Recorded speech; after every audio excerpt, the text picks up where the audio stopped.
Hey there. So if you're thinking about joining me on July 2nd for my Get Unstuck workshop at Leap Yoga, it's at 1 o'clock, 2 hours of self-massage. You're wondering what you're going to be doing. I'll give you a little snippet of what we're going to be doing and some different ways that you can affect the same areas of your body. So it's a self-massage workshop. We'll be talking about how you can release the fascia in the body, give yourself a lot of relief from tension and stress, and give yourself a little bit more performance capability if you're a runner or really anything that you're doing. So I'll show you what we're going to be doing a little bit, and hopefully you'll be able to join us. So a lot of folks hold tension in their necks and shoulders and upper back areas.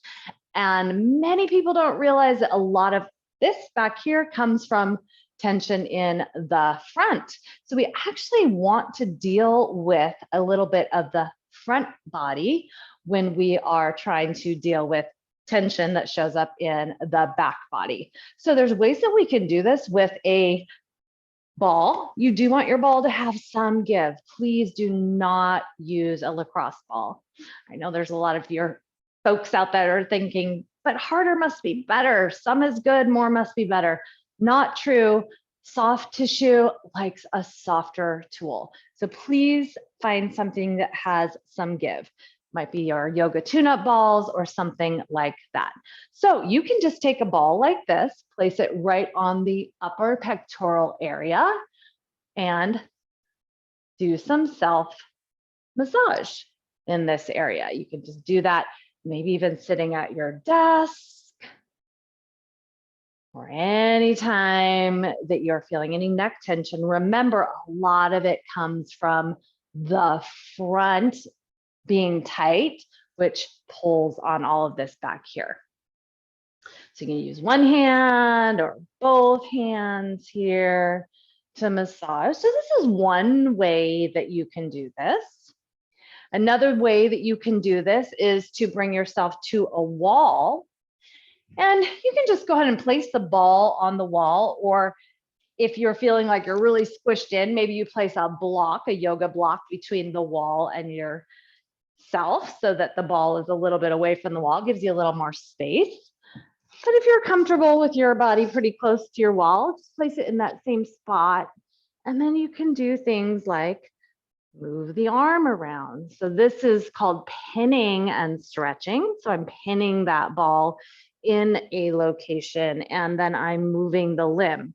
I could also move side to side and then that ball is traveling left and right across my upper pectoral area and even right along the collarbone, not on my neck, but along the collarbone.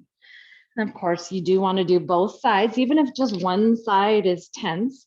You always want to do the other side. You never know what might be showing up on the other side or might be coming from the other side.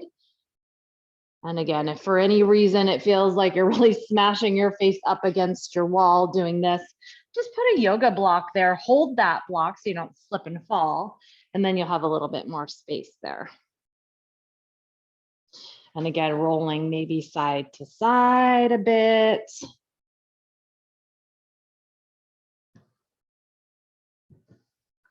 And remember, the other option is to simply place that ball and do some rolling. One hand or two hands. And then the rule of thumb on this is you want to feel it, but it should not be creating a situation where you're tensing up because it's so painful. I'm not trying to cause pain. If you're feeling pain, it is too much. It might be a little bit uncomfortable, absolutely, but pain, sharp pain, not what we're going for. So we've just dealt with the front body. Okay, so we're getting all of this hopefully loosened up so that our shoulders go back where they belong, which means now my head is going to go back on top of my body. It won't be pulled forward because of posture issues. Now we can deal with where the actual pain and tension might be. So we can do that again with our yoga tune-up balls or whatever you're using. Even tennis balls can work. There is some additional benefit to using something that's got a little rubbery kind of a surface like the yoga tune-up balls. It grabs the skin. Tennis ball does not. Tennis balls can still do some great work. This will kind of attach to the skin and grab the skin, which will get the superficial layers of your fascia. So we're going to take our two balls and we're going to be placing them on that spot where we tend to feel the tension. So for some of us, laying on the floor like this is going to work just fine. And then we can start doing things like a snow angel with the arms, some circles. You do one arm at a time, like that. And for some people, this is going to be way too much. And if so, then you take it to the wall. Same thing. So we've got the balls right in that same spot. I walk my feet forward to the amount that puts the pressure that I want on there. And then I can do all of that same stuff. Snow angels, maybe one arm and the other arm. So it's called pinning and stretching when we pin the ball and then move the limbs around. And then you could do things like move side to side or up and down. And again, I'm controlling the pressure on there by how much I'm leaning back. And that's kind of nice at the wall too, because it's not always a situation where it's just comfortable for you to plop down on the floor. At work, it's probably not a good idea for you to just plop down on the floor. But additionally, if the floor is putting too much pressure, then you might take it to the wall.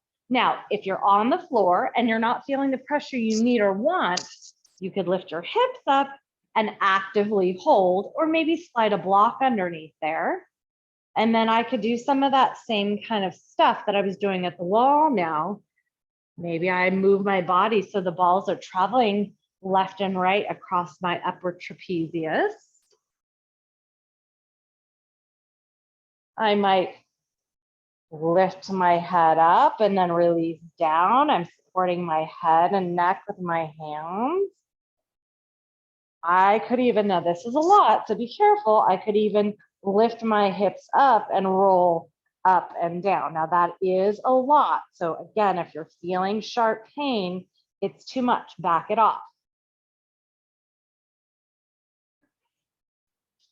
So that's just a little snippet on the kinds of things we'll be doing at the workshop.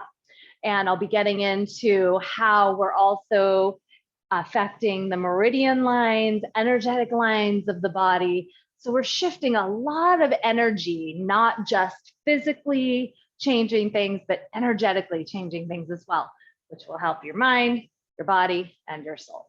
I hope you join me July 2nd, 1 to 3 p.m., 2-hour massage, $35. You can't beat that. I hope I'll see you there. Bye.